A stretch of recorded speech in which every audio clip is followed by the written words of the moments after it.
Today, I rise to pay tribute to American men and women in uniform, but specifically to an era in the Vietnam conflict that I think did not get as much thanks as it deserves. On February 11, 1965, flying off of the USS Coral Sea, Lieutenant Commander Robert Harper Shumaker, flying an F-8 Crusader, was shot down over North Vietnam. His parachute deployed about 35 feet before he hit the ground. His back was broken upon impact. He was immediately captured and paraded through the streets.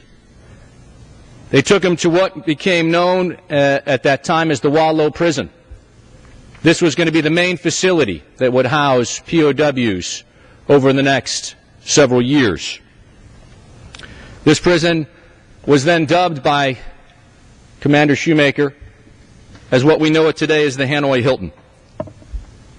This was an area that a number of POWs were tortured on a regular basis. Lieutenant Commander Shumaker was the second American pilot shot down.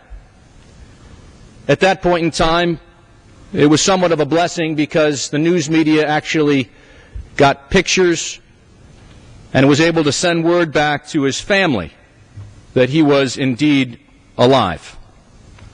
That same fate would not be given to many other POWs, which is why the POWs spent time each and every day memorizing the names, the ranks of all the other 591 POWs that would go through the halls of the Hanoi Hilton.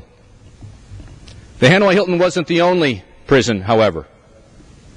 11 members of the United States military were actually taken out of the Wallow prison and brought over to what became known as Alcatraz.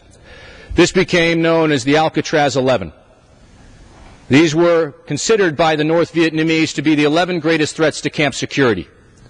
We had men like Jeremiah Denton, who was a senator from Alabama, Jim Stockdale, who was awarded the Congressional Medal of Honor, George Coker, Ron Stortz, and I'm pleased to say a member of this body, Sam Johnson.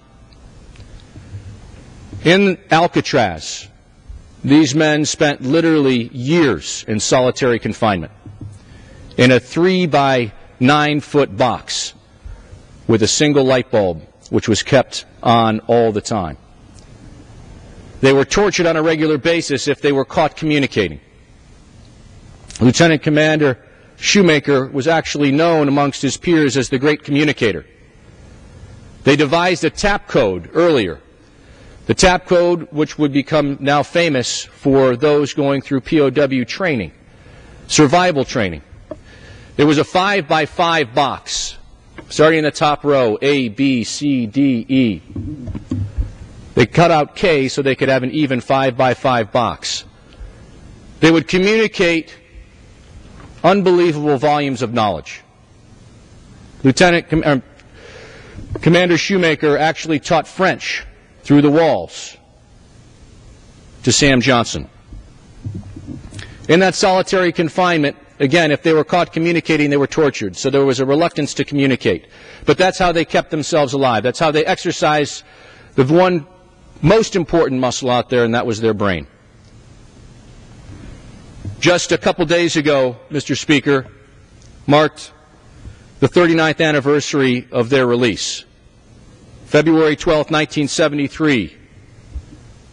So although we were not here in this body, we were at home, I felt it appropriate to come up and talk about the anniversary. Lieutenant Commander Shumaker holds a near and dear place in my heart. He happens to be my uncle. And when my wife and I had our first child, we decided to name her Harper after him. This is an example of the bravery that goes on each and every day for our men and women in uniform. Not a day goes by that I don't thank the good Lord for the men and women that are protecting our nation each and every day. That I don't look at the picture of my uncle upon his capture and say, it's never going to be that bad. The stories are remarkable, and they continue to come in and day out because they don't like to talk about them. This was a unique group of individuals that actually had the American public was in support of. The Vietnam conflict wasn't very supportive, but everybody in America was supportive of the POWs that were putting their lives on the line. They would resist time and again from giving up information, and yet the North Vietnamese would continue to bring them in to try to torture them for additional information. Mr. Speaker, we are blessed to have countless American heroes amongst us, but I am proudest of my Uncle Bob Shumaker. With that, I yield back. The chair recognizes the gentleman from Washington, Mr.